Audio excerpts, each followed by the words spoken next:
j'aimerais bien être la détective perspicace ou même la suspecte énigmatique, mais la vérité vraie, je serais probablement malheureusement la victime. Non seulement je cours pas très vite, mais en plus je suis pas très bien me cacher.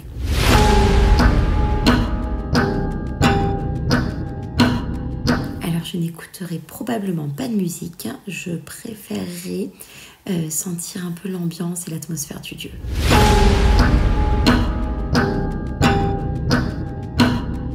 Alors c'est une bonne question. J'hésite. Je pense que j'irai voir par curiosité, surtout si je sais qu'il est inhabité. Mais bon, ça va dépendre aussi si c'est le jour ou la nuit. Faut dire que je suis plus téméraire le jour.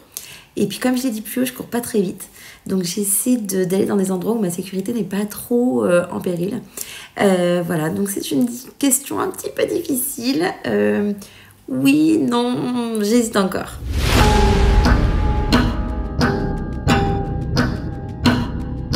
Alors j'adorerais visiter Gridley.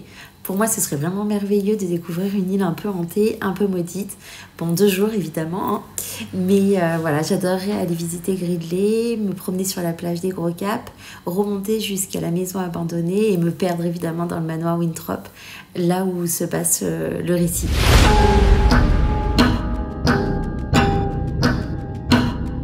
Je connaissais la fin dès le début de l'histoire, si je peux m'exprimer ainsi.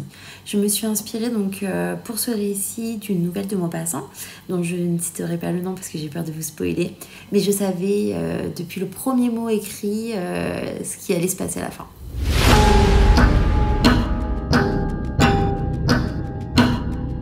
Alors en tant que lectrice, j'adore échafauder des hypothèses, penser et tenir le coupable. Et en fait, je suis complètement surprise par l'auteur. J'adore quand il y a des rebondissements, des crimes cachés. Voilà, j'aime pas du tout m'ennuyer. Alors en tant qu'auteur, j'espère écrire des histoires que moi-même, franchement, j'aimerais lire.